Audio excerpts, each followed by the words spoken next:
Hello and welcome to the Bones Horror Podcast. It's episode 91, Wes Craven's New Nightmare. A nightmare indeed it is. A Nightmare on Elm Street 7, isn't it, really? Yeah, sort of. So, a demonic force has chosen Freddy Krueger as its portal to the real world. Can Heather Langenkamp play the part of Nancy one last time and trap the evil trying to enter our world? Can she indeed? Okay. What we've been up to. I'm Kev. Jess is with us. Hello. Larry. Hello. COVID Larry. And COVID you Larry. in. Hi. How many? A lot of pasta. Pasta Well, I you mentioned in. that. Yes, indeed. How many times you had COVID, Larry? This will be the third time. You've had it on this Yeah. show at least once or twice, haven't you? The last time was on the podcast. I had it. Well, I think I just got over it because I was in London when I got it, so I had to stay up there. Oh yeah, you had to stay in the big smoke for a week or so, didn't you? Yeah. I've had it Nightmare. 3 times, but hopefully not again. It's okay though; it gets easier each time you get it. You know, you don't die nearly every time you get it now, I think. I think it's the immune system working and Yes. presumably the vaccinations and stuff. Yeah. So, what have I been up to this week? It's generally working. I haven't been watching much horror, and I'll explain why in a bit. And really, all the football was cancelled this week because of our Queen's death. I'm not sure why they cancelled all the football, No. children's football, Yeah. but Did the children? Yeah. The children had to mourn themselves. I don't know why. I really don't know why everything was cancelled because there was like rugby and things was going on and cricket but yeah, for some reason they cancelled football training, football matches for everyone, kids, 9-year-olds. It's quite. I don't know. I don't understand. I don't know the logic there. There is some logic, I expect, but no one's explained it to us.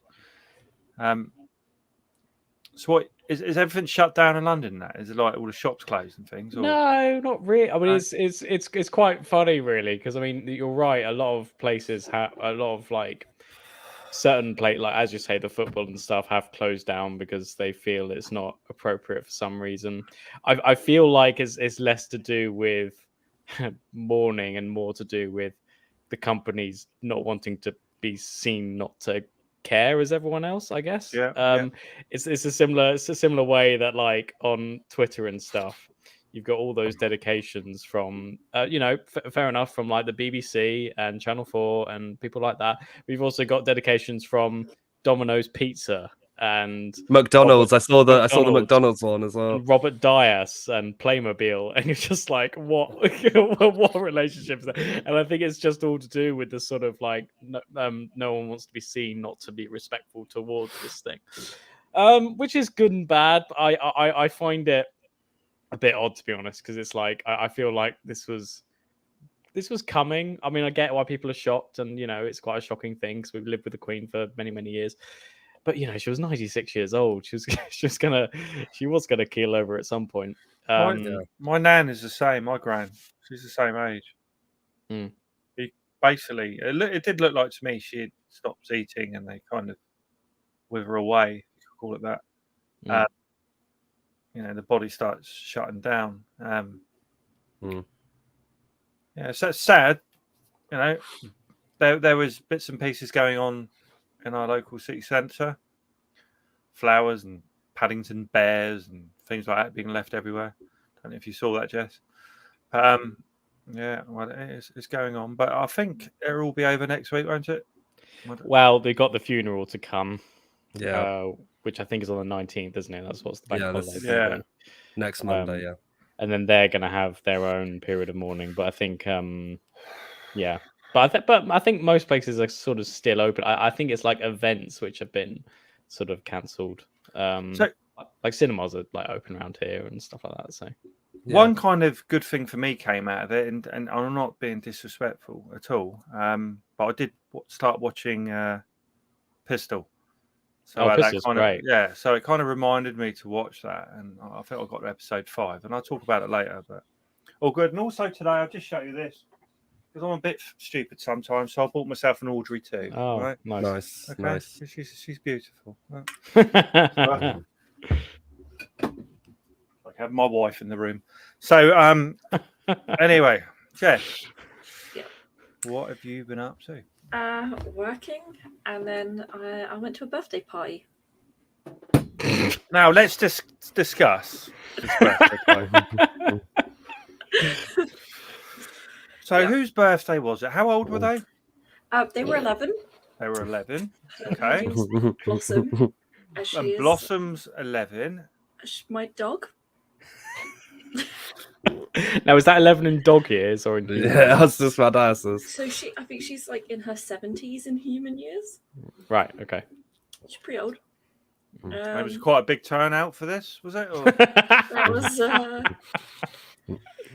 7 of us. So it was a big Plus party. 7. So it was a proper party. Kind of. We had Pass the finger parcel, sandwiches, musical and chairs, She had some presents that were wrapped. pedigree Yeah. chum cakes. No. To be fair, the presents part, I do that for pets. and I've stuff. heard, I've I heard do it people at do it for their Christmas, pets. to be fair, Yeah. yeah. Yeah. But no, she had her presents, and yeah, I think She we had her time. presents. She had Did some she unwrap them herself? Did she write a list of what she no, wanted? She won't unwrap presents. Oh, what did weird she get? users. Anything nice? Just some like squeaky toys that she destroyed in about 2 minutes. But Oh. Yeah. So not a copy of like Tale of Two Cities or no, funny enough, no. Breaking Bad, the box set. Yep. She got a card. Yep. She got a birthday card. You read it to her, or did she read it? No, she read it. I think she read it herself. Yeah. Yeah. Of course. Yeah. But it was a success. Everyone, yeah, it's good. Yeah, no one made a fool of themselves at the party or anything. No. No, I only went for a couple of hours. Imagine getting drunk at a dog's birthday party. You can get dog beer now, can't you? Apparently, you can get dog beer now. I was just about to say, I thought you meant the dog was like necking him down. I thought you can buy like doggy prosecco and stuff. Yeah. At Yeah. Christmas, Oh, cool. and I've bought her some before, and she loved it.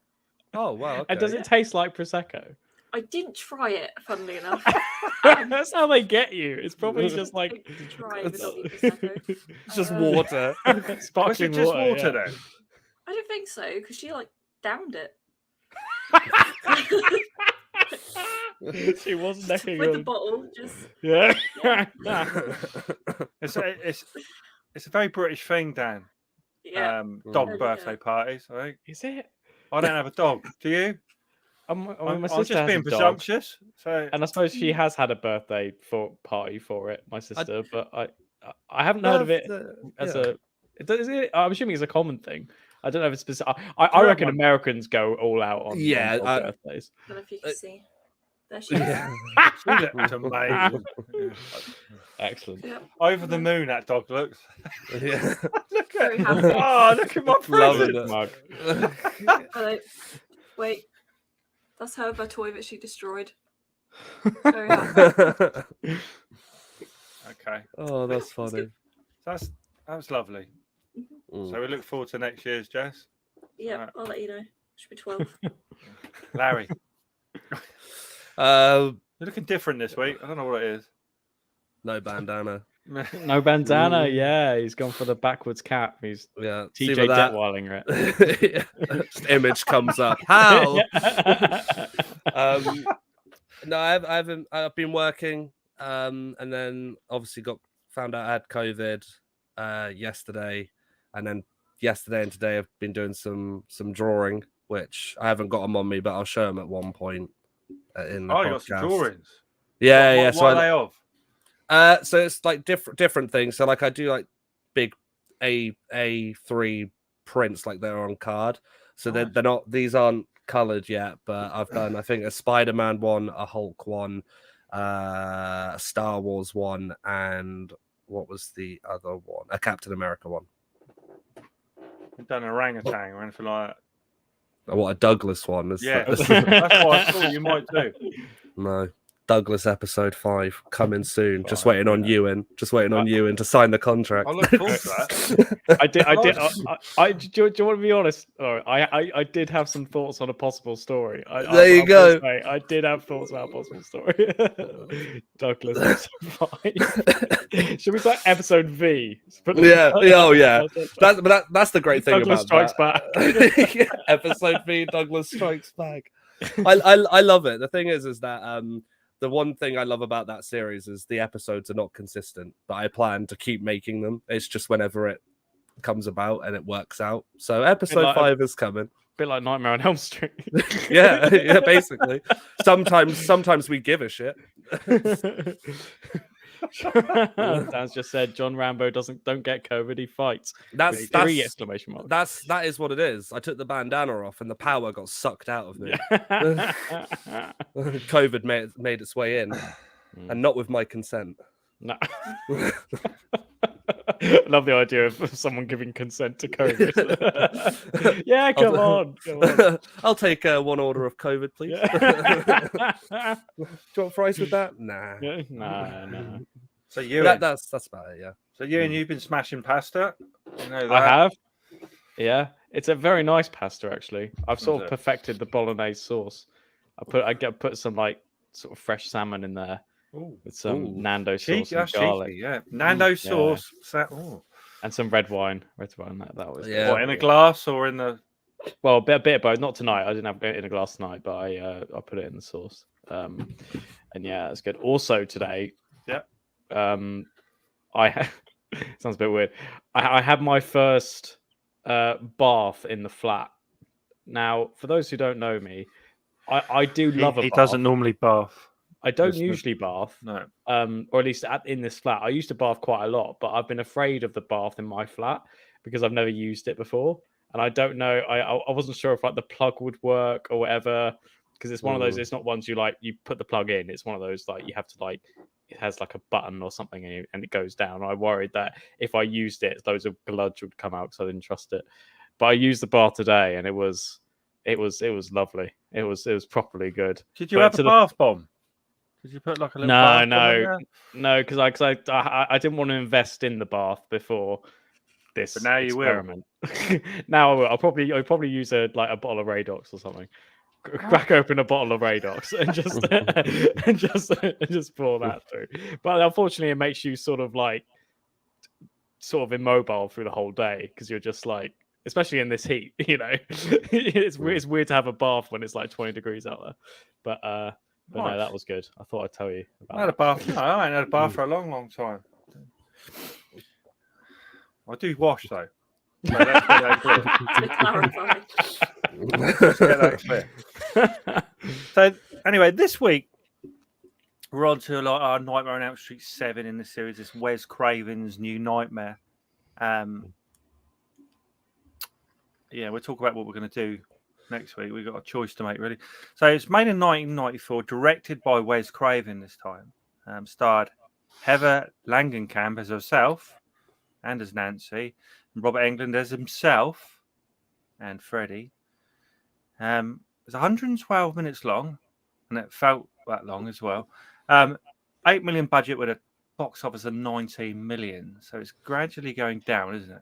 Yeah, it was the worst. It was the worst. This is the worst film in terms of box office. Takings. I think I told you I was watching it last night, and I did let you know what the rotten was. Can you remember what it was? 72, wasn't it? Yeah, something like that.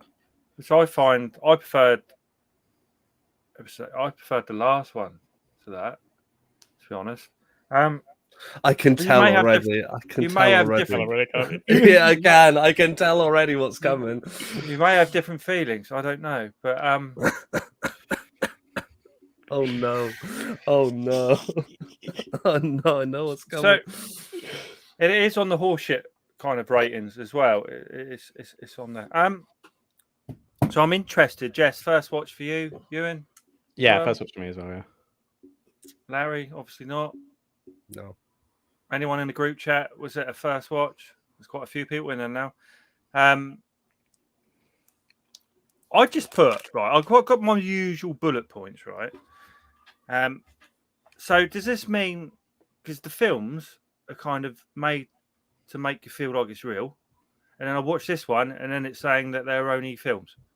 That's one of the issues I have with this film. Like, so now, can you imagine how confused I am? Because I've just watched 6 films thinking they're real, even though they're not real. They're not real, but they're kind of made out to be real. And then this film saying they're not real because some Dinlow monster is kind of gone into that story and needs to be kept alive. And if you don't do a sequel, then he gets pissed off about it. Is that kind of? Yeah, kind of. Yeah, it's sort of like it's supposed to be like a sort of. It's like it's not Freddy, is it? It's like a demon that sort of embodies Freddy. He looks a bit like him. Yeah. Yeah, and for a while, as in the film, this is sort of explained in a sort of expositional scene, sort of midway through the film, where Helen Langenkamp visits Wes Craven. Interesting scene. I will just say now that I really enjoyed the film, but this particular scene wasn't up there in the best of the scenes that was in the film, mainly because Wes Craven is a really bad actor. It was terrible acting. Yeah, and Helen's husband, he was horrendous. But yeah, so Wes Craven is writing the script for the latest Nightmare on Elm Street, and he's explaining that to Helen, who's having all these visions and dreams about Freddy, that all the films have been sort of imprisoning a specific demon, and now that they've finished the series, that demon is kind of released out there. I was kind of slightly annoyed that they explained that because I think I'm not entirely sure that aspect of it works. It didn't bother me a lot because I thought, I mean, if we're comparing this to the other Nightmare on Elm Street, the plot isn't too far-fetched compared to what we've been sort of delivered in the past. However, it's interesting. I almost don't think of this as an official entry of the Nightmare on Elm Street series. I sort of think of it as a kind of satirical spin-off in a way. And I think I kind of think of it as like, because I think Wes Craven got the idea. Like, I think he was approached by Bob Shea, as he usually is, to do another one. That's Lynn Shea's husband. She's in it as well, isn't she? Is she in it briefly, Lynn Shea? I'm not sure. But yeah, Wes Craven, I think, watched all the sequels, and I think he was very polite about them. I think he put it as politely as he could. He said that they lacked a sort of consistency, and they did. And didn't he say as well, like, again, because I agree with you, he was very polite. But didn't he say as well, like, he felt that they lost their way? Yes. And I think that's very. I actually thought he thought they were absolute garbage. Yeah, of course he did. Even the one he co-wrote, I think, because I think, and I think he also hated it because he didn't like where they took the character that he made. Yeah. So I always, I mean, part of why I enjoyed this film, I think, is because it's kind of almost subtly in some ways, but it's his way of saying that he didn't like the way the Nightmare on Elm Street series went. And in a way, I think that's quite a sort of, I don't know, I think of that as quite a maverick move. And I kind of love that because also I've been watching, like, every time we've watched these films, I've watched like the making ofs and the sort of talking heads that include like Bob Shea and Wes Craven and stuff like that. And I did enjoy the fact that Bob Shea turns up and tries to convince Helen Longo to come into to go into the forthcoming sequel to Freddy. And and I like the sort of there's sort of little digs, like when Helen is like interviewed on that sort of TV chat show, and like all the audience are dressed as Freddy, and then Robert Englund as Freddy like comes in that sort of novelty way. I think you can tell that Wes Craven is just taking the piss out of like the whole phenomenon or what it's become. Especially when Helen says that line, that sort of like all kids know Freddy, he's like King Kong and stuff like that. Father Christmas. Yeah, exactly. And I think that's him saying, I don't like how people are treating this character, and I don't like what the films did with it. And I think that's the main reason why I enjoyed it. I also enjoyed it because I couldn't predict wherever it was going to go. And I think after so many films where I'm just watching it, I'm just watching the same formulaic moves come after the other, badly scripted usually, by directors who weren't competent, who didn't really know what they were doing. They were just looking at a paycheck at the end of the week, you know. It was quite refreshing to have Wes Craven back. I mean, but by no means I don't think this is a perfect film, and in some ways I think it's more of a I think it should also be looked at as a precursor to Scream in terms of its kind of metafictional aspects. I could feel that in that film. Yeah, especially more like Scream than the others. Yeah. Especially with the phone scenes. I mean, I think those phone scenes are very, very similar to Scream, which is weird because I mean, Wes Craven I don't think wrote the script to Scream. I think that was Kevin Williamson, but I think you can see elements of that, and I think Scream is a much better film than New Nightmare. But it's but I don't know. I kind of enjoyed it from like almost like a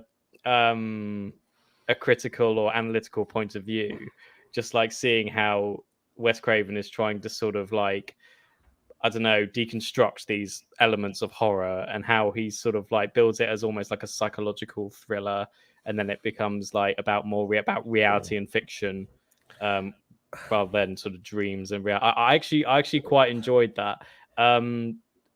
And I'm not really into like. It's interesting we're talking about it on the WhatsApp group and stuff like that.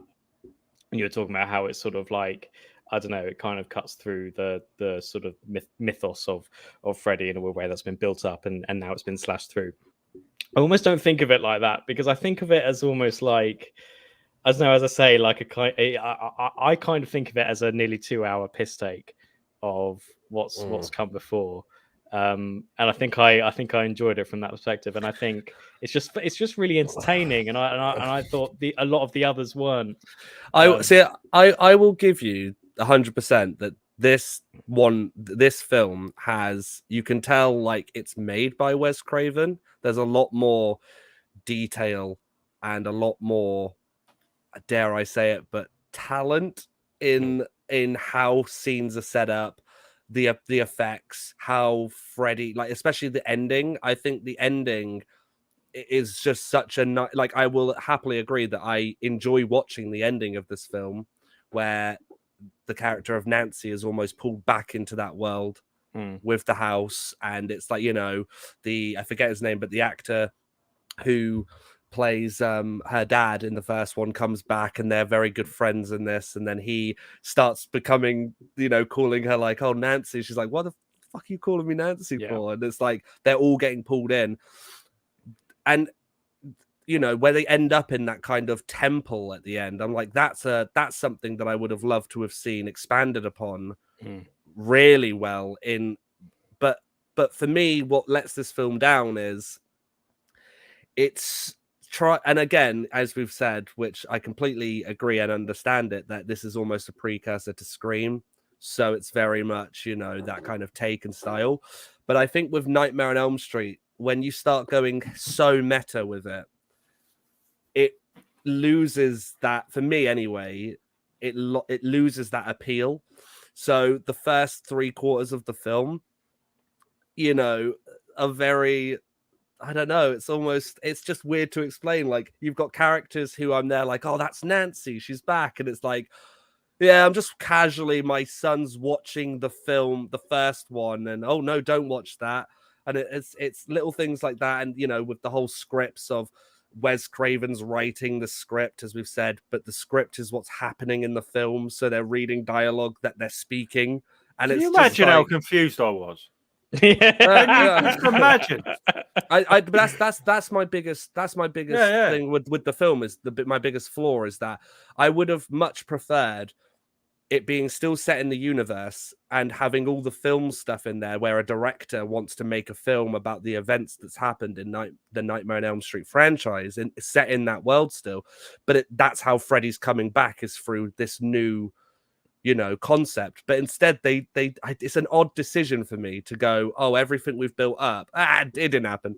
It's a film. But to me, it's like, oh, heartbreaking because that first film is so good. I think this is interesting because I actually, in some ways, I think the opposite to you in that I think it almost should have been because all the sort of horror stuff, which it's weird to say for a Freddy film, but a lot of the horror stuff I felt was almost shoehorned in. I feel instinctively that Wes Craven was more interested in the sort of the scenes where Nancy is interviewed and she's being questioned about horror films' impact on kids and stuff like that. I feel like Wes Craven was more interested in that and had to then justify it by putting in the horror elements in some ways. And I feel like it would have been even more interesting to have a kind of, I don't know, to push the satirical angle more so that it was almost like, I don't know, a twisted version of Extras or something, if you know what I mean. Wouldn't you agree, though, and this is just off the top of my head, but wouldn't you agree that this concept would have been great in a sort of cabin in the woods sort of way, where you have someone writing a script and wants to make a good new horror character that rivals Freddy, Jason, Mike Myers, and you have all those characters coming to life and going into the real world. But I feel isolating it to Freddy is what I find baffling, because I understand the Nightmare on Elm Streets, and I know what he's getting at, in that they've had such an impact, and people do, you mentioned Freddy, people don't go like, they don't scratch their heads and go, who's that? You hear Nightmare on Elm Street, people know it's a guy with the claw and the red and green sweater and the hat. But I just think it was, I get where you're coming from. I find it's just such an odd decision to take your work, especially the first one. Like, I would have preferred him to do a direct sequel to the first one and go like, I'm ignoring all that came after. Well, this is in like an alternative, but to make it so meta, it does get confusing when you're watching it. Yeah, but I mean, it's weird because I quite like a lot of films that have that kind of metatextual angle. I mean, it's interesting. The sort of afternoon before I watched it, I watched a film called, we'll probably talk about it, See How They Run, which is a new kind of meta mystery drama thing set in the 50s. So I was sort of adjusted to that maybe before I was watching it. But it's interesting that this came because it was made in 1994, which is the same year that Pulp Fiction came out. Another quite another metatextual film in some ways. But also it reminded me of Charlie Kaufman and Adaptation, where just from the script and the very sort of like self-referential aspect to it. And I think I don't know, I think in some ways it's because it was so different from the rest, and it was actually trying something new. And I think that's what Wes Craven always tries to do with every film that he wants to do. He wants to create a new experience for the audience to sort of plunder. And I think I was just so disappointed, especially by Freddy's Dead, the sixth one. Yeah. I was just so bored of everything to do with that just to have like a film that comes out and that's basically saying the sequels were shit, so we're gonna pursue with that thought and just go through. I admit there are lots of things in this film which aren't well done. I mean, as you know, such as the Wes Craven scene, nothing makes sense. Nothing makes sense to me. At least the others, they might have been bollocks, but at least I could work out what was going on. I don't know. It didn't.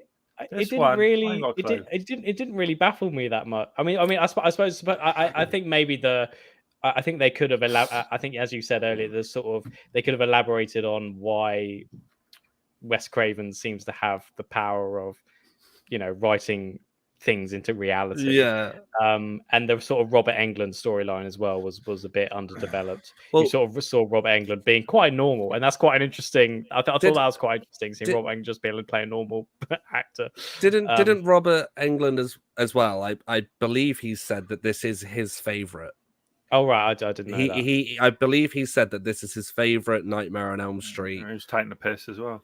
Well, All well, I just again my as we've said, like I think there like when I understand for Wes Craven, it's a thing of like what can you do as another sequel, because you don't want to just go Freddy's back and there's some more kids and they've got to get away. Like you have to have an angle, a good, the hook of why, oh, okay, this is interesting. Which is why I think, with the whole, when we discussed it, the Friday the 13th, I think that they literally just went, Jason's back and bunch of kids and we'll shove them in the campsite and all that and they'll die and add all the sex imagery and all that. Just shove it all in there. Whereas I respect amazing stuff. I respect that Wes Craven did take a different angle, and where I don't agree with it, whatever, but like I do give him credit that he's taken it in a different angle, but I would have much preferred, because there are scenes in this that I'm like, oh, if it was set in the universe and this was almost Nightmare on Elm Street 2, because an example would be when the babysitter is killed in the hospital room. And it's a scene that we're all familiar with from the first film where the girlfriend is killed. But what I love about it is that it's exactly what a remake or a reimagining should do, which is expands upon it. Because in that first film, we only see the girlfriend getting shoved on the walls and all the blood and all that. Whereas in this film, it gives us almost another look from Freddy's angle of what he's doing in that time. So you see him physically pulling her up the wall, talking to the kid. And I just feel as though, for me personally, I would have much preferred a film that forgot about the sequels, maybe not Dream Warriors, because I actually like that. But then just did like a new take on it. Whereas I think the angle of being like, oh yeah, even the first film is a film.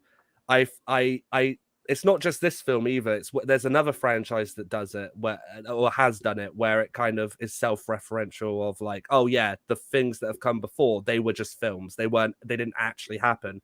And I think that the weight that those films carry to when you're watching them just immediately gets flushed like down a toilet, because you're like, oh well, it wasn't real. But so why do we? But wouldn't you also say that if Wes Craven just made a direct sequel to the first one? I possibly. I mean, if I'm looking at it like, I see what you're saying. If I'm looking at it like this is a sequel to the first one and this is the meta angle, that crushes me as well, because as I said just a minute ago, Dream Warriors I really like as a sequel. I think it's like, for me, it's like it's Nancy's story continued. So I wouldn't have minded another film with Nancy in it again, even though like in the Dream Warriors she technically dies. I wouldn't have minded if she was actually at the hospital and she, and they did that sort of thing. Yes, it would have needed a better story of just there's more kids or whatever. But I'm never a fan of when you have good, like the first film is really good. And I just don't like that aspect of, I don't like the aspect of when they're like, nah, it wasn't real. There's a film. And the writer, Wes Craven, I have the power and I'm physically writing the but that's possibly another thing that he did, was that because of people's like obsession with Freddy and the Nightmare films, he is probably saying, you guys know it's just a film, right? Because I think Wes Craven does think of these things, and I think he is, he's a cinephile, and he obviously loves horror, but he's a very intelligent man. 100%. And he's, I mean, probably like triple the IQ of the other directors who did the sequels, except for Dream Warriors, which I thought was quite good as well. But it's sort of I feel like there's a lot in you can unpick in New Nightmare, and I feel like, I mean, as I said, there are some that, like, I'm not sure if the kid was that good. He was kind of shit. Yeah.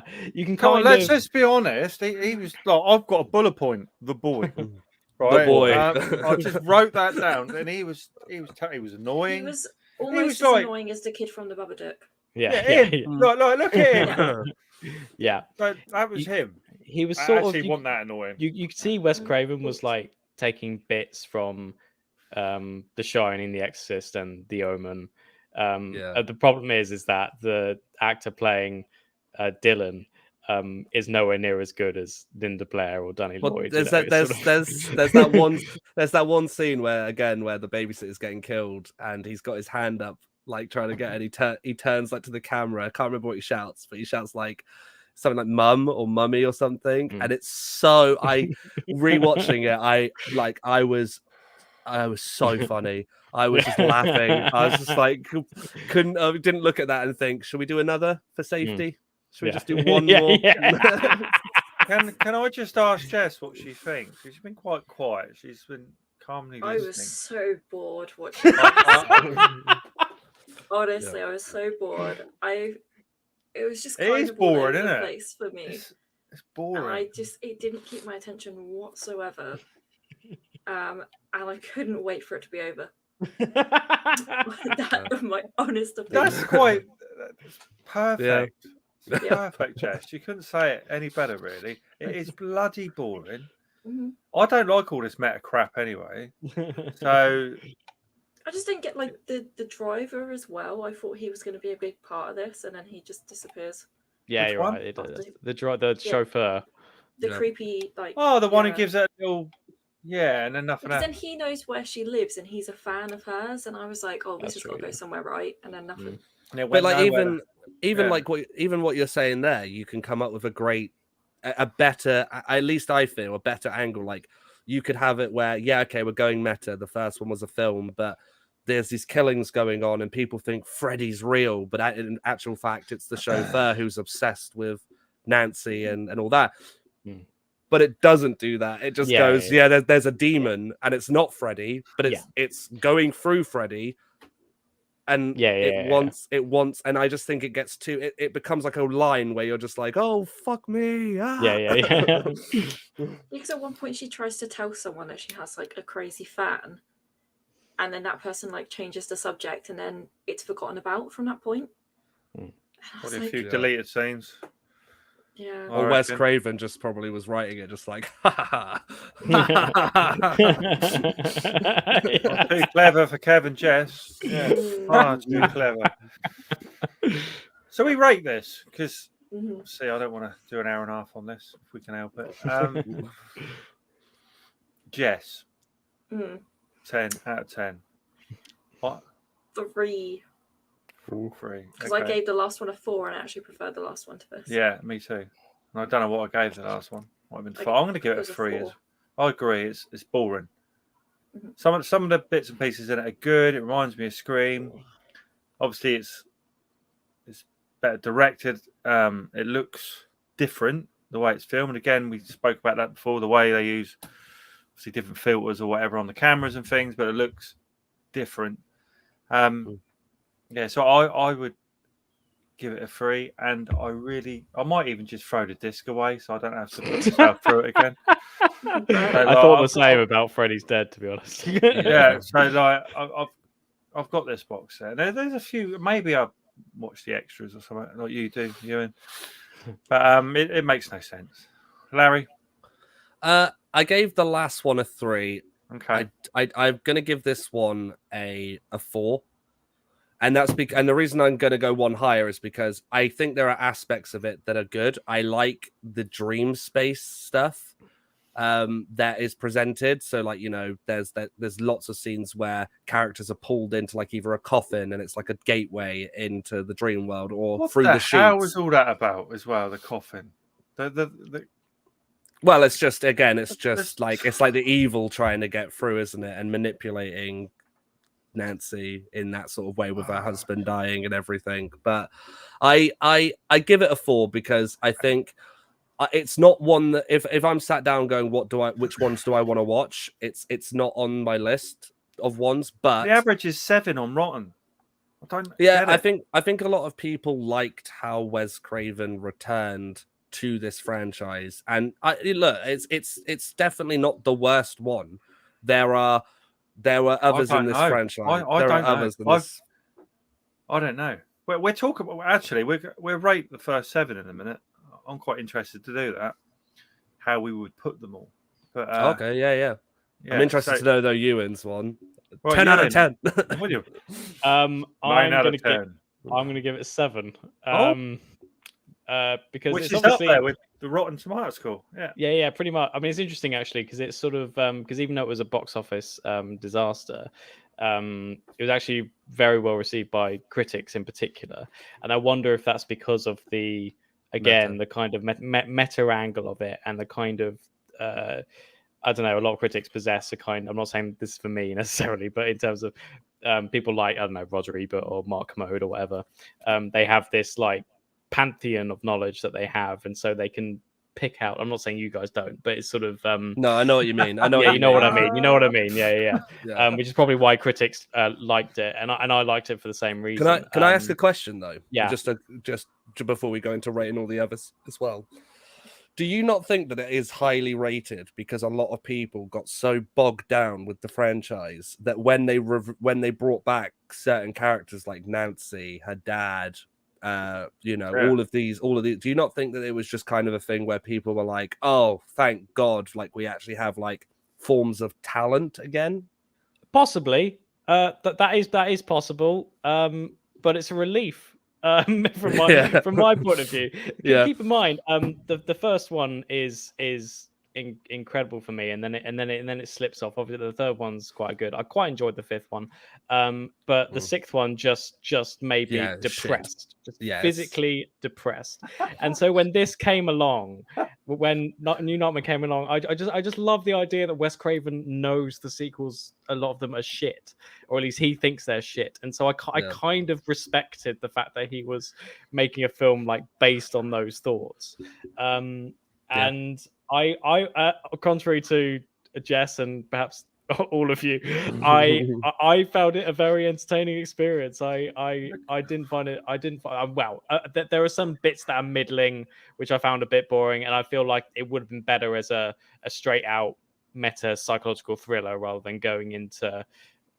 Contrary to you, Lawrence, I mean, I liked how they were directed, but I wasn't a big fan of the finale. Only because I felt like it was going a bit too far. Like it was a kind of set in like sort of like a Roman city. That's sort of like I loved it. I loved it. I was just like, this is going a bit because he's clearly kind of sort of like I feel like Wes Craven's going into like, you know, the origins of storytelling. It's like, oh, this could be the Bible and stuff like or John Milton, you know, stuff like that.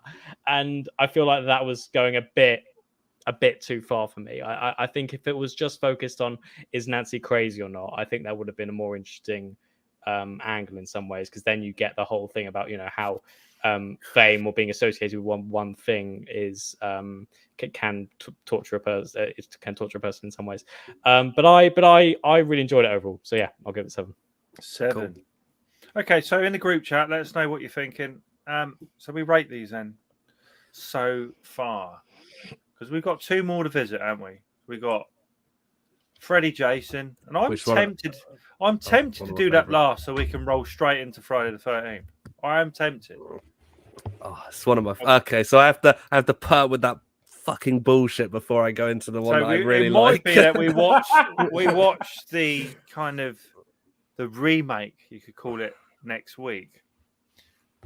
Fuck's sake, yeah, all right. So if we had to rate these now, I would go the first one, then the third, then the second, and then 4, 5, 6, 7. That's how I see it. And 4 and 5, I could switch either of them really. And I do prefer 6 to 7. So what is that I can hear? It's Freshers Week. Oh right, yeah, it is. Freshers Week. What does that mean? Freshers Week. That means 2 weeks straight of clubbing for all the new uni Is students. this before they start university? I missed mine. I missed yours. Yeah. I did it 4 years in a row. So for anyone listening, Jess lives somewhere near lots of students and things. And what we could hear, and if you're listening at home, you may have heard some noises going on in the background. I don't know what kind of noises they were. I thought it might have been your hamster again, but someone guinea was pig. like screaming like "God save the Queen" last night. Oh, no. That was great. Really? Well, God save the King or Queen? They were just like singing the tune. They weren't really singing words. Okay. But Yeah. Word of advice for anybody if you're going into freshers: never, ever, ever go to your soon-to-be teacher and ask when freshers starts, because they'll fuck you over and they'll tell you a date that's not correct. But I did do it. What happened to you? I did do it. Yeah, no, I emailed in, and I just fancy old email, and just was like, when does freshers start? And I was given a date, and I was like, awesome, built myself up. And as I came in, I was like, this is really odd. I was like, why? I was like, in my head, I was like, why is it that I'm being told we all need to line up at the lecture theatre? I was like, maybe that's where we all get introduced to each other. Every fucker from the uni comes in all talking like, oh yeah. I was like, oh, fuck off. But I did get to do the second year. I basically tracked that as like a first year freshers, and then I did third. So it's just getting drunk, is it? It's just making friends games. and like checklist we had. Yeah, I remember checklist. I remember that from the second year. I remember that from the second. No, actually, it was in first year, but later on. What does salut mean again? Is it hello? Yeah, or hi. It's French. It's French. Hi, hello, Ramos. All right, mate. You got someone in the group chat. I'll go just because it's fresh in my head. I would go 1, Nightmare on Elm Street 1, then the third, Dream Warriors. Then I would go 4, 5, 2, 7, 6. Oh, okay. Yeah, we'll get that, Jess. I don't know if I remember them. I don't know if I watched 4 and 5. I think I skipped them. So is it because you weren't on? You were doing something else. I wasn't on. I was really busy, so I didn't get a chance to watch them. Just on the podcast, just like, yeah, it was good. Yeah. Sorry, I can't be there this week. I have a dog wedding to go to. Sorry, that's next week. Birthday wedding and then freshers. Freshers for the dogs. 1, 3, 2. No. Yes. Is that all you've watched? How 6, many of the 7 have you watched? 7, 6. No, you watched 6, 7 and 6. You didn't watch 5 and 4. Yeah. 1, 3, 2, 6, 7. Okay, Ramos, that's great. Ramos speaks English very well because we don't. Yeah, mate. What are you thinking? Did you watch this film? We are talking about Wes Craven's New Nightmare. Interested to hear your thoughts. Thumbs up or thumbs down? Thumbs up, thumbs down. Yeah, Ewan. Yeah, so 7. So I'm going for 1, 3, 7, 5, 4, 3. No, sorry. I'll start again. 1, 3, 7, 5, 4, 2, 6. Sounds like reading out a phone number. Yes, 6 was definitely the worst for me. I thought it couldn't get worse than 2, but then 6 came along. 6 is amazing. What are you talking about? 2 is rubbish. Amazing. 6 though is, I think, by far the worst. 6 just feels like a group of people sat down and just went, fuck it. The whole night. I hope you watched them all, Dan. I think you did, didn't you?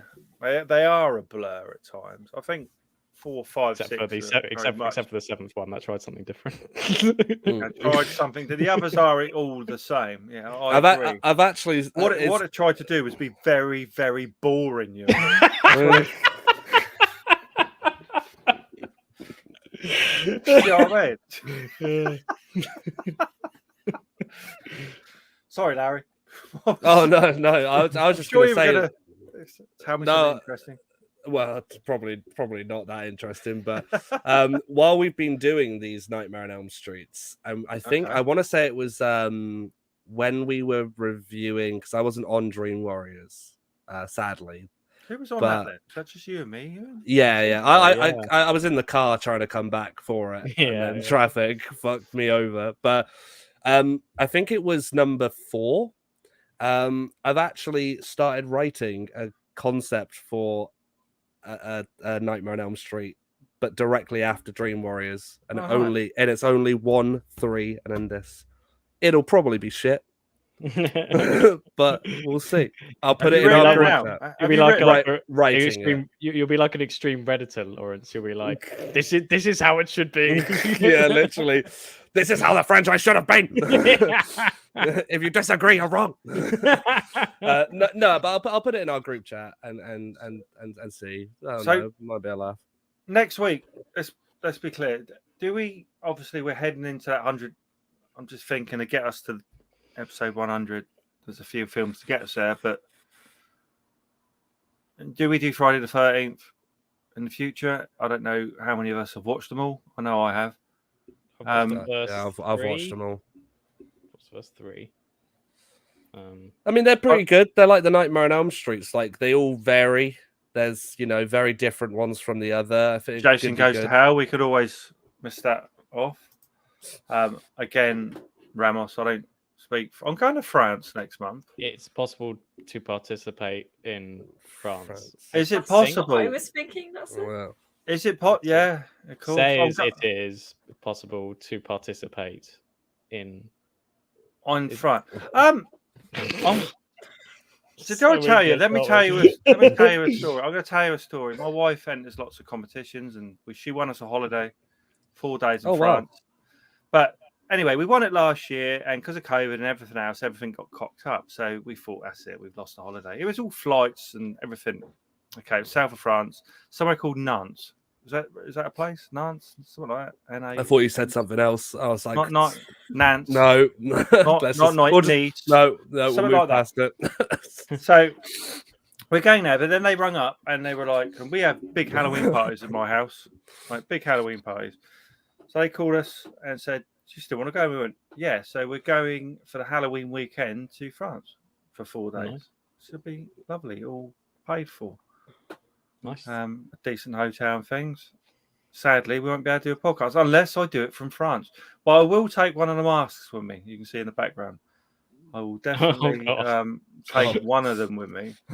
Um, Let's roam around France. I'm Yeah. being Dun, dun, dun, dun, safe. so on the plane. shall we do the remake? Yeah, I will wear it on the plane. I will say so. Yeah, so Dan's put Ewan's French is as solid as his barfing rate. So, Thank you. Nice. shall we do the remake next week then? Well, shouldn't it be? Shouldn't we do it by date order? Shouldn't Okay, it be? what's the date? we do Okay, Freddy let's versus do Jason. Freddy Jason then. Yes. Then First. You know, thank God for that. So I would be intrigued. I'm sure. Well, I haven't seen Freddy vs. Jason, but is it a direct sequel to?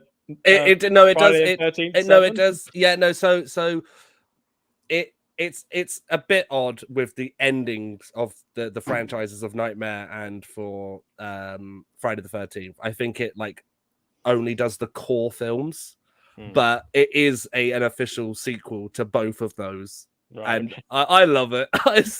I'm waiting for everyone to come on and be like, next it's week shit, then. but I love it. No, I like it as well. So there's no problem for me. Yeah. Dan's hot pick's a little bit different this week because I will tell you why in a sec, but I haven't been able to watch it. So should we move on to that? Yeah. Sure. Dan's hot pick.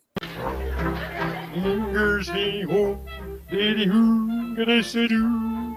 Yay, bear spear, horn bear steer, bork, bork, bork. I always Didn't move. Okay. Ramos, okay. So Dan, I don't know. I did put a thing in our group chat earlier about the hatching, or hatching as it's called. I don't know if any of you got to see.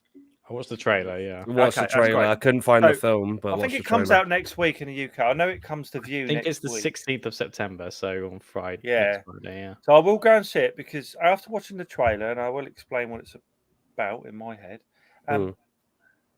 Looks like some kind of gymnast girl who's getting pushed by a mum to be a better gymnast. Goes off in a bit of a strop, I think, and finds.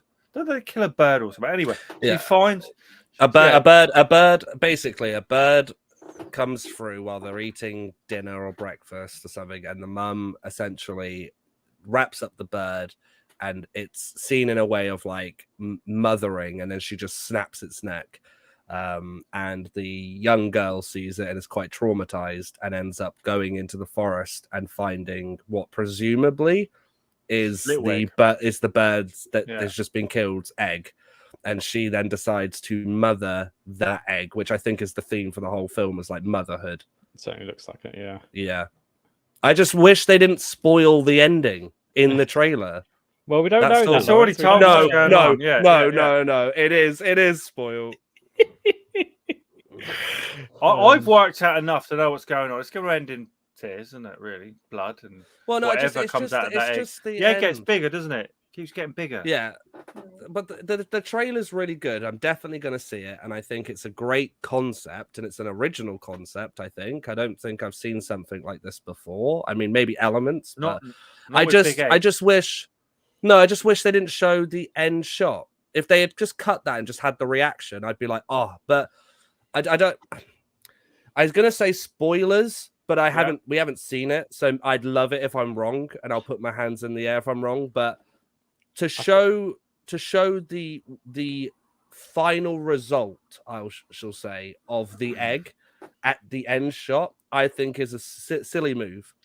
Interesting I to say- don't. It's Yeah. interesting you say that, because I wonder if I've watched a different trailer to you two. Because Yeah. I think I've watched a UK trailer, which is only about a minute and a half, I think. I think I I'd have think- watched which I- that one. which It does which when the trailer's going on. Does she keep repeating a line saying, "I'll take care of you"? I don't remember. It's weird I because I'm watched the watching one live. in the email. Yeah, Yeah, Yeah, the one well, on I- the email. Yeah. I don't think I watched But- the one on the email. But I don't remember that ending. So I wonder Well, if the UK I just trailer typed cut it. out. I just typed it on YouTube and just Yeah, typed yeah, in yeah. hatching, and it was the first one. Yeah, But it's just I don't know. I just think it. I haven't seen it. I'd love it if that is not the case. Well, but if it I'll is pick the you up, case, I'll it's pick a you up, silly Larry, move. and we'll go and see it. And Jess. Obviously, you in. Fuck you, Ewan. Yeah. Bit of a trek to the big way to smoke. London. And it's Yeah. only a $5 at our local cinema, so it's not too It's bad. only an hour and a half as well, isn't it? The film. Yeah, so it'd be perfect, really. Hour and a half. It does look good though. The I effects thought- look good. The I acting thought you looks might good. have seen it already, Ewan. That's what I thought. No, I haven't. I Oh haven't yeah, seen like it film already. festivals. Yeah. I mean, it might have shown that I didn't go. I haven't been at all. That they have a horror film festival in London called Fright Fest, and I wonder if it showed Yes. at that. But I've never been to Fright Fest. So. Have you watched, just on another topic, Barbarian? Because I'm hearing good things about that. No, I've heard good things about that as well. I haven't seen it. No, same here. Haven't seen it. It's on the list. Okay, so yeah, maybe next week, the week after, we get to see this. Are we Um, are we still doing the horror festival? I forget what it was called. Yeah, Hampshire is Horror that- Con. yeah, the I Hampshire, think so. the football I ground, was cricket literally ground. just looking it up because Yeah, Is no, it look, been swear there's cancelled one yet? coming up. Yeah, that's what I literally. My brain just was like, I swear we've talked about It's this going to one. November 5th and 6th. You and you again, if you want to come down to that, you're more than welcome to stay here if you want. Yeah, potentially. I'm really bad at thinking of preparing in advance. I mean, you know, Yeah, this family, amazing. Lawrence. Yeah. So I'll look into it and see what. I'm Well, doing. closer to the date, we'll just see Yeah, when yeah. we just see what's going on. Yeah. Okay, so let's move on to what we watched this week. What have you been watching? No, seriously, what have you been watching? I've got to ask. I think this every time. Where is that? Where is that from? The what have you been watching? Is that just you saying that? And It's you've just edited me. it? Yeah, It's me. because Well, I know. seriously, what have you Yeah. been watching? Yeah. I did that a couple of years ago. I've never been that happy with it, but I've continued to use it. No, it's not a Um, thing of it's bad. It's a thing no. of because I know the ending is obviously Night of the Living Dead. It's You know, the whole like, stop it, that's ignorant. Mm. But I always wondered that. I'm like, is that from a fucking film or is that just a recording? that's just me. It's just me. Sorry, Yeah. I just had to ask. I think about it every time, and I don't. That's okay. ask. I was reading a book the other day, Jerusalem's Lot, and I remember where I got the podcast name from because have you read Stephen King's Jerusalem's Lot? I have. I don't Yeah, think I so. have. I haven't. So no. it's a lot of it is Dear Bones. If you Oh yeah. I vaguely remember something like so that. that's kind of Oh. where originally I got it from, I was like, okay, we don't know who this Bones is really. He's just someone he writes to. So yeah, I named the podcast after it. I never told anyone that, but that's where it comes Big reveal. On Yeah, I this was gonna podcast. say, if ever there's a quiz from in Jerusalem future, to Lost. Yeah. It's quite a boring book, actually. But, Yeah, there you go. it's a long, but it's about 650 pages, isn't it? Yeah. It's quite boring. What have I watched? No, I haven't been watching any horror because I've been tied up in a couple of things. One of them being the Two Towers, which is again nearly 4 hours long. So I'm not hitting that in one hit. So I've been going through that. It's a great film. I can't. all fault three it of them at are all. fantastic. Yeah, I don't because I bought the extended versions. I don't think I'd ever watched the last two anyway. The extended versions. And there's lots in there. I remember sitting in the cinema and go, I don't remember watching that or seeing that. And it is brilliant. And I'm watching it with my oldest boy, and he's really liking it. Actually, wants to get a Lord of the Rings tattoo for some reason. He's only 16. Yeah, that's what I'm aiming to do soon. And he's not getting one because he's going to get one of them if he does. So,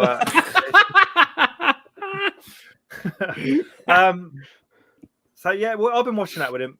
Absolutely great. So I've not quite finished it yet. We've got another little bit to Gollum is amazing in it.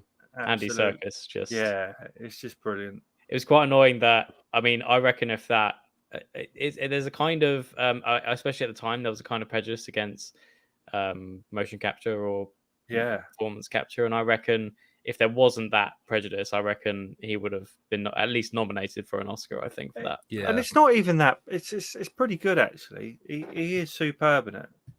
Well, I think it works because he's meant. There's I know possibly might have heard this term. I know you, and I can only speak for you because I know we've talked about it in uni. But the reason I don't think it falls into uncanny valley is because he's meant to look odd. He's meant to look like a remnants of a actual person, of a hobbit. Yeah. So I think because I've always had my standpoint of I don't think Gollum looks amazing, but I think that's a date and time thing of when they were doing it. If they did it now in The Hobbit, you can tell that it's just like little details that look better. But it works so well because that almost lends to the performance, and he's meant to look odd. Yeah, and also it was wasn't it like one of the first films to use performance capture? If not like the first major. I know other stuff had dabbled, but this was like the first franchise. Even like they didn't have like the technology prepared properly for Fellowship, which is why Gollum looks slightly different in Fellowship of the Ring than does in Two Towers, because they managed to fix up the technology prepared for Two Towers. So yeah, it's a really but it's still I'm still there are obviously like examples where like obviously he's not really walking, you can sort of see the computerized. I mean, especially like 20 years later. Yeah, but I think exactly. It's still like, and you can like the scenes where he's talking to himself. I mean, that's one of my favorite scenes in the whole series. Just him sort of saying, "Master's my friend. You don't have any friends." I always try and do So that good. voice. I always try and do that voice, and it always hurts my throat. Yeah, especially now. I would imagine with COVID. Yeah, literally like. That's such a great film. Like even like when he's talking about the fish and things, and you've ruined it, and he wants everything raw. He just wants everything Jess, raw, doesn't he? Jess, it's your turn now. Go on, Jess. Give us a Gollum. Nope. Come on, I Jess. can't do Gollum. Hobbit first. Look how many hours we put into this. Jess. Yeah, not me. Oh yeah, brilliant. Highly recommend. I'm moving away. I've got all the 3 Hobbits to do after that, and then we will do the series. Me and my son. So we'll start watching it, and then I'll talk about it. I'll just talk about obviously Pistol. Started watching that. Amazing. I don't know how much of it's true. I do listen to a podcast called Jonesy's Jukebox with Steve Jones, and he did have Glenn Matlock on there for a couple of episodes of that podcast, and it did sound like some of it was bollocks, to be honest. But you can kind of see which parts are fabricated and which aren't. I mean, Johnny Rotten has a problem with the series altogether. I think he tried to actually sue the program makers because he didn't want the music to be used in the series because it's told from Steve Jones's point of view, and I think he was worried that he was going to be put in a bad light, which I actually don't think in the series he actually isn't put in that poor a light. I think that's kind of, if you look at interviews with Johnny Rotten, he's pretty much like he is in the series, I think. Yeah, definitely. It's a clever, really clever series. Actually, I really Maisie Williams looks all right in parts. There is, it's all good. Really, I can't really slate it at all, but it does seem quite fictional at times. Also, it's they are singing and playing, aren't they? I think quite a bit in it, and it's not just a recording of Johnny Rotten. It's the other guy. He's great. They're all great. So I've literally got a bit of 5 to do, and then I think it's 6 series in the 6 episodes in the series. Yeah. So I've got the last one, which I might do tonight actually. So I've really enjoyed that and can highly recommend it. And if you haven't listened to Jonesy's Jukebox podcast, that's well worth a listen, because I think most of the Pistols are on that, plus many others. Susie from Susie and the Banshees on there, and there's some good stuff on there. I think the actors are also interviewed. Chrissy Hines on there, I think, as well. Yeah, definitely really good. That's it for me, really. I do need to get into. I've got loads of new stuff to watch. Just got to get around to it. That's all. Jess, let's start with you, because you've not said too much tonight. This week, I've not really watched anything, to be honest, but last week I didn't get to mention The Sandman. It's on Netflix. Didn't really know what to expect from it. Everyone's been going on about it, and it's one of those things where you're a bit like, oh, everyone's hyping it up, so I don't really know. That's why I haven't watched it yet. Yeah. I've got I started Netflix. watching it. There's a lot of good actors and a lot of really random people in it that you recognise, and then you have to do that thing where you search them up because you don't know where you recognise them from. It's like half the cast of Game of Thrones, but no, it's good. It's not.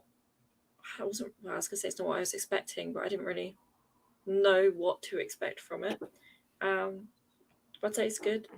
It's a good watch. I've only watched like the first 3 episodes. It really picks up in 5 and 6 are the best episodes, I think. Those are the episodes where I'm just like, this is incredible, and I have to watch all of them now. So yeah, 5 and 6 are the best. Yeah, what's that about? The couple of episodes, not much is happening. What's it about? A Sandman. The Sandman. Man with sand. What is he like? Is he sell sand to people, or no? So So he's a salesman, and he goes. Oh, okay. No, so he knocks out sand at like what? So $10 a bag, or you know how you've got I'm trying how to explain it, because whenever I think of the Sandman, my brain goes to like the Santa Claus film where you've got like Mother Nature and like the Easter Bunny. It's the one that makes you go sleep. Yeah, he's the one with like dreams and that kind of thing. Okay. So yeah, and it was funny because I was watching that, and then I also had to watch obviously Nightmare on Elm Street, so dreams and everything all kind of yeah. A lot of stuff about dreams at the moment, but that is good. Blends in, yeah. Okay, Jeff. Yeah, but that's it. But you're gonna watch Freddy versus Jason next week, but you can't wait. Yes. that one's good though. Don't worry, that one won't bore you. Okay, good. It's I haven't fun. actually seen Friday 13th, I don't think. No, it's just a guy in a hockey mask who needs to fuck people up. It's Corey Feldman in the not first iconic one. anyway. Yeah, no, not iconic. Just Is Corey Feldman in the first one? Yeah. No. Is he not? I think he's in the second. He's when Jason. He's when Jason is Jason. Jess, I've got you a Blu-ray copy. So cool. So you said you've got loads of copies of stuff. I've got loads of stuff here for you. I just need to take it. We'll just give it to Ollie. There's loads though. There's probably I need to get rid of some of it. There's loads here for you. So you could have had all the Nightmare on Elm Street. You wouldn't have had to use Internet Plus. If you Internet Plus. I love how that's stuck. I love how that's stuck. So Okay, Larry. I haven't watched too much. Watched the newest episode of Lord of the Rings, The Rings of Power on Amazon. Still really good. I like what I won't talk about it because obviously it's just as spoilers, but just I love what they're setting up. I think as well as a sub note, to anyone listening who does this, I've seen some comments that are talking about like Tolkien's legacy, and it's like, please just calm it. It's like I hate it when I see it, stuff like that. Yeah, I read one today, and it was someone going, again, I'm not going to say any names just because obviously don't want to spoil it for anybody who hasn't seen it. But I saw a comment today that said, this certain character is not tall enough. They need to be at least 1 inch point something taller. Tolkien would be turning in his grave. I don't think he is, actually. I think it's fine. What's an inch? Mad, is it? There's also like even more horrible wormholes on Twitter. There was this thing where this guy said that well, there's obviously no black characters in Middle Earth or Tolkien, so why there's woke nonsense, stuff like that. And then Neil Gaiman actually commented on that, saying, well, actually you'll find that this, that, and the other, and the Harfoots, who are the sort of ancestors of the hobbits, were described as dark skinned or brown skinned. And then more comments about below. There was one that was like, well, actually they said they're brown skinned. They didn't say they were black. And I was just like, what? Who makes that sort of distinction? It's just I think it's just people who want there to be an issue. That if you don't to anybody out there, if you don't like it, don't watch it. Yeah, don't watch it. If you don't like it, you don't have to rage that's about another it. Thing, exactly. That's another thing I don't understand. Just people just really hating on it. It kind of reveals, similar to like the fandoms of Star Wars and stuff like that. It just reveals the sort of the toxic areas of these kinds of areas. But yeah, I agree with you, and I think although I really enjoyed the latest episode, but there was towards the end, I felt like, I won't reveal it, but it feels like a recycled plot line. Did you know the one I mean? Yeah. No, I do. I do. So it's just that I had a problem with, but the rest. I see that, and I will agree. Again, I won't say it, but like, I think if it's just for that episode, fine. Like, all right, but I don't want that to continue. I know exactly which one you're talking about. I haven't, like I said, I haven't really watched. I watched the other episode of She-Hulk. She-Hulk's a bit 50-50 for me because I respect that they're trying to do a light-hearted show, but there are things there are just things in it that don't land for me. I think again it might go into the whole meta thing a little bit, but like the recent episode said about giving you Twitter armor. Oh yeah, we've added this character in, and I bet you like to see him. And it's like giving the show Twitter armor for a week. And I'm like, I remember when the MCU just kind of had its story that we were leading up to, and I don't mind these Disney Plus shows, but what I am getting a little bit frustrated about is that I respect that they're trying to do a lot and add more characters into this universe, and probably when we get the next big Avengers event, it's going to be massive, probably X-Men, fantastic, all of that sort.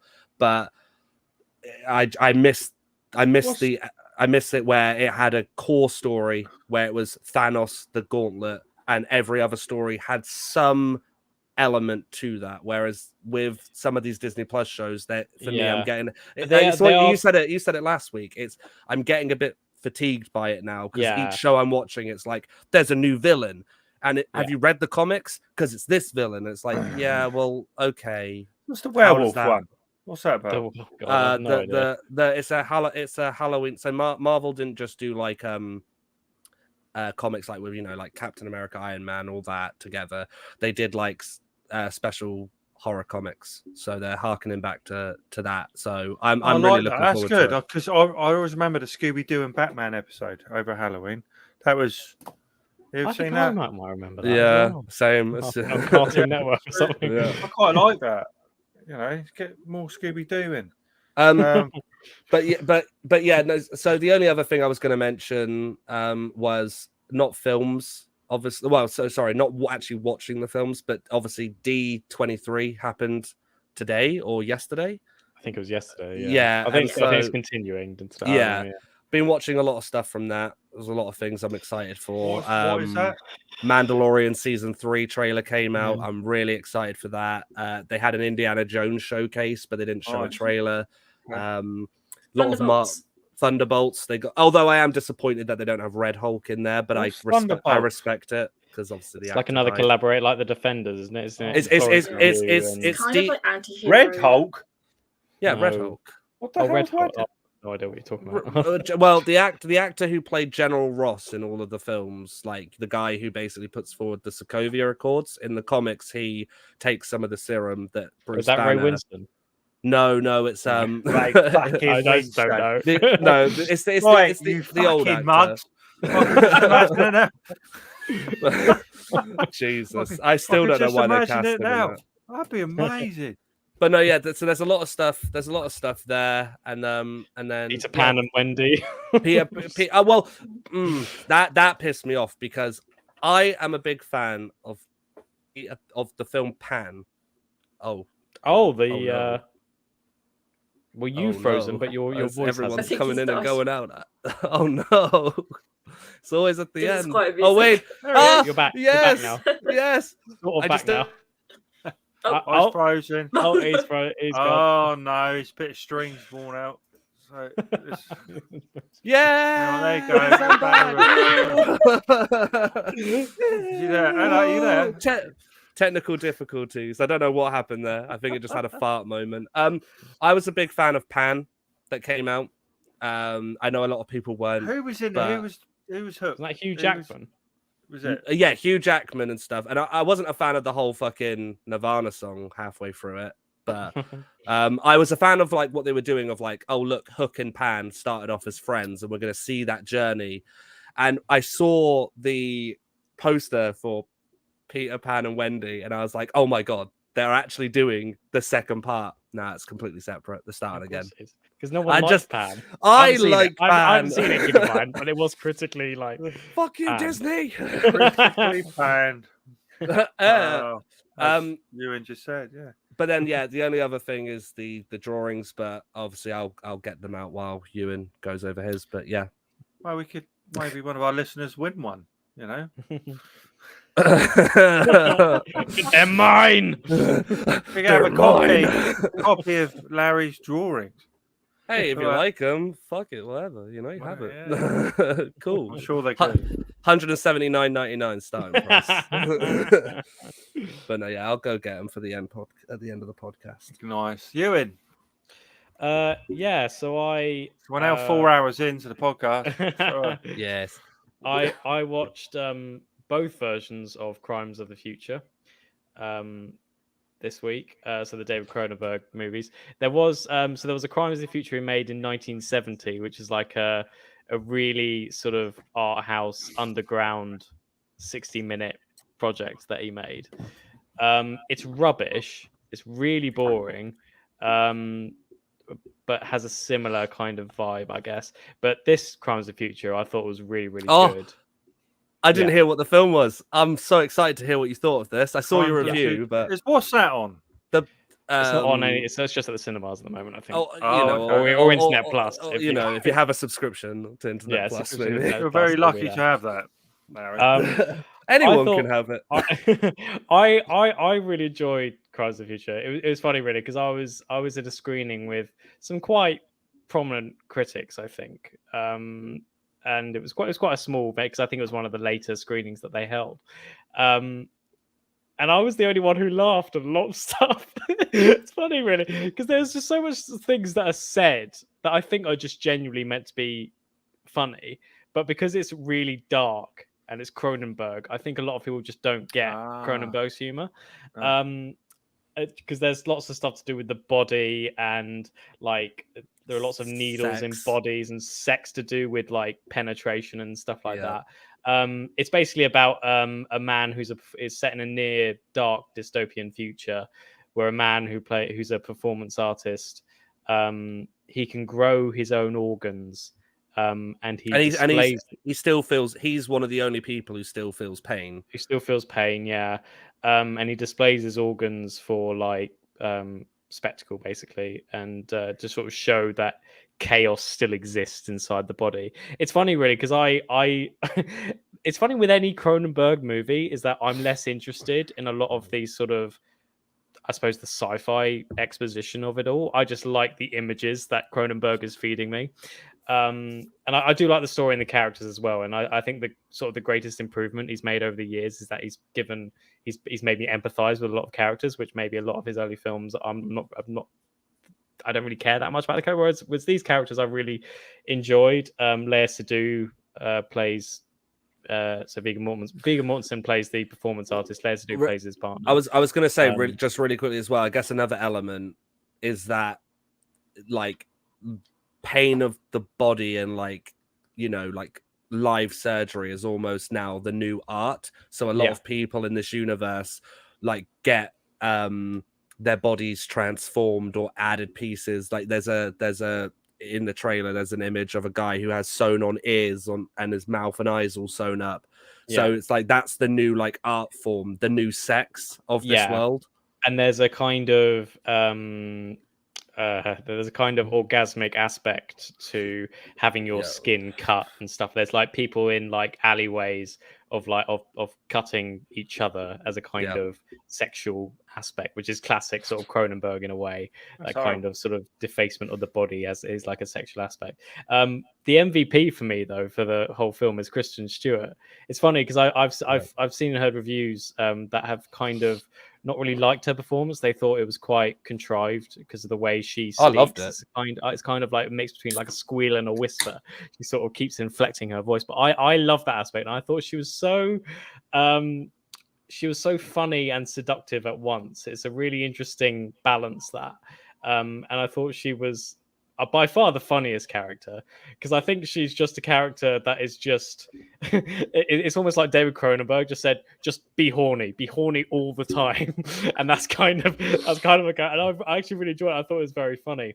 And then Cronenberg does something interesting. He sort of inserts a kind of undercover cop drama in the sort of center of this, and I actually think it's funny because I first thought, oh, this is kind of like, I don't know, it's kind of submitting to the mainstream in a way. It's creating something accessible through like something that's more art house. But I actually think it makes it far stronger, and I think you become invested in what's going on. And then there's a political angle about there's groups that prefer sort of like more synthetic organs themselves, and it becomes a political thing.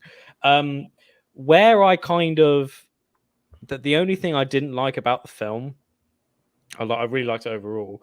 But the one thing I didn't like was that I felt it was slightly too short. It's kind of a common thing with Cronenberg and a lot of films that are sort of inspired by him is that I feel like they cut about 15 minutes before it's meant to end. And I feel like if this had another 15 minutes, I wanted to know more. I wanted to see more about the world. I wanted to sort of know what was going on, and it kind of ends abruptly. At the end of the podcast, for no spoilers, but I am going to have to ask you what your thoughts of the ending was, because I, just like you said, I thought that there was a missing element where I was like, oh, are we going to get like an explanation or some form? And it really does leave it to the audience to go like, I've given you everything, figure it out. Yeah. And in a way, I like that he's done that, but I don't know. He creates almost a very vivid, mysterious world. It's very obscure, but you want to know more about it. And you're fed a lot of information that I couldn't take in all at once. I was surprised at loads of critics who managed to do that. And because I read loads of stuff, I was like, oh, I didn't actually catch that. I was like, oh right, so that means that. So I think it is a film that probably rewards multiple viewings.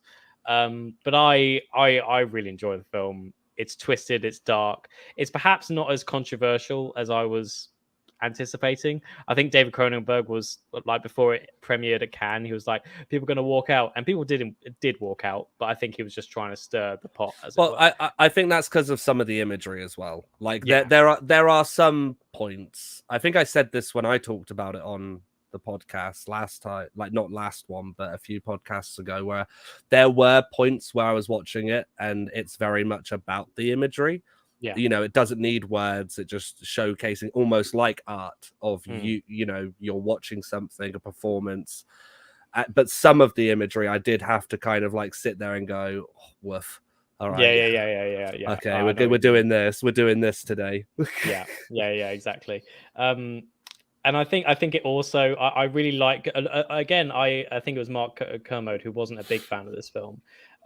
He sort of said that the reason why he didn't like it so much is because it felt like bits and pieces from better Cronenberg movies that he's made. And that's an interesting comment, that because I've seen a lot of Cronenberg movies and I didn't really get that. I suppose it's because I've only watched them once, maybe twice, and so maybe I don't have the full knowledge, as it were. But I actually found it was like just a classic Cronenberg film that I haven't seen yet in some ways, and I really like that. I almost like, because you know, I almost want to go back to cinema in, like, I don't know, the 70s or 80s when like Videodrome came out or whatever, and just sort of to see people's reactions to that and stuff like that. And I've kind of felt a similar way when watching Crimes of the Future. So yeah, I really enjoyed that. I also saw See How They Run, which I mentioned earlier. It's kind of meta Agatha Christie-like murder mystery drama about a man who's killed on stage of an Agatha Christie play. It's quite a funny comedy. Stars Sam Rockwell and Saoirse Ronan and Ruth Wilson. It's a really good cast. David Oyelowo and Charlie Cooper, actually, from This Country. He plays Kristen in this country, or Curtin in this country. I love that program. It's a great program, and he's really good in it. I did think the film wasn't as funny as I anticipated it would be. I think the script needed to be pacier. But if you need like a relaxing weekend afternoon sort of watch, I think it's a worthwhile watch, and it's very entertaining and very visually. A lot of comedies don't get visual comedy down, if you know what I mean, especially sort of American studio comedies. They just like film what's going on, and you know, whereas with this, it's very much a sort of very visual, very Charlie Chaplin-esque kind of playfulness, which is really good. So that's that. Frozen Planet 2, which is going out now, I think. I can't wait for that. Really good, classic sort of Attenborough, amazing images. There's even one shot. I won't elaborate too much, but it's a shot involving a seal, some orcas, and a floating mass of ice, which is just one of the best shots I think I've seen in an Attenborough documentary. I'll leave it to. Is it peak for the seal? Oh, yeah. So yes, you worry for the seal.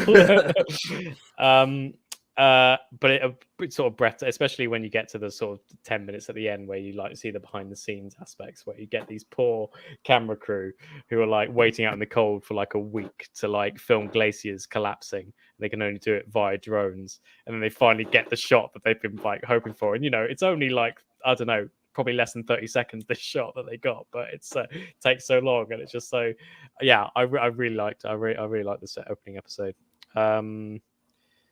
And then maybe a brief mention of The Capture on BBC One, season 2. It's basically a sort of like surveillance thriller about sort of deep fake technology.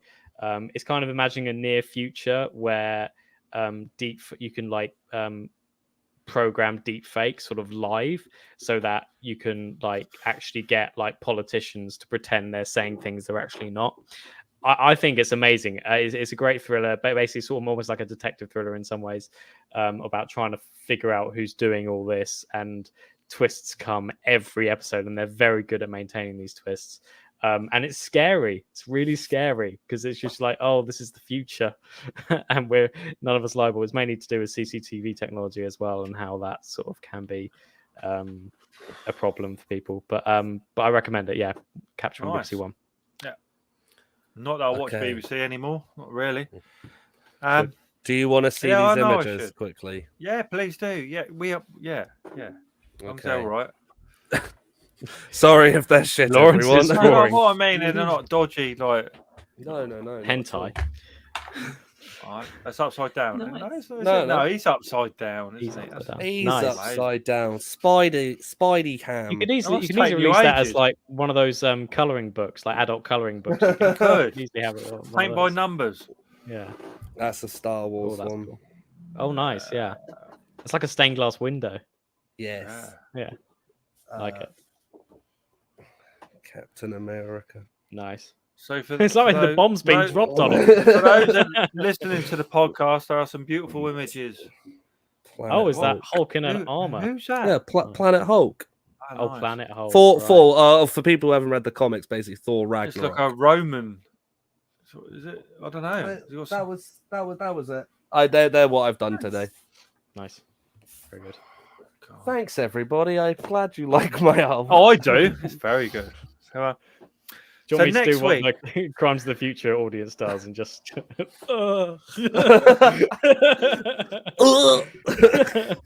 so next week, hopefully, we'll be back with episode 92, Freddy versus Jason. Dan's hot pick. We're not sure yet. We're going to try and watch Hatching. If we don't, hopefully he'll let me know of something else to watch, because I massively enjoy whatever he sends me. Is always fun, and I own most of them, now over the last few months, and there's some great foreign films I would have never have watched if it wasn't for Dan. So spot on. So if you want to follow us on Twitter, it's the Bones Horror Pod. We don't do the Facebook thing anymore. Instagram, Bones Horror Pod. If you want to email us, the boneshorrorpod@gmail.com. I think that's it, isn't it? That's about it. If there's anything else. So many thanks for watching and many thanks for listening, and we'll see you all next week. If that's all right. Just got to find me my thing now.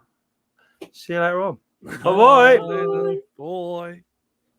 Boy, Oh, boy, no, boy, I've boy, lost it. I've lost. boy, Hang on. Bye. Oh no! boy, boy, boy, boy, boy, boy, boy.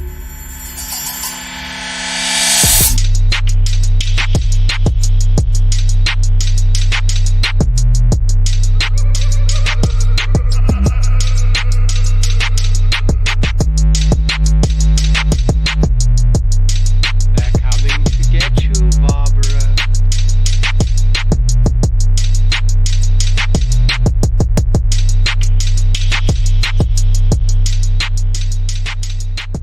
Stop it! You're ignorant.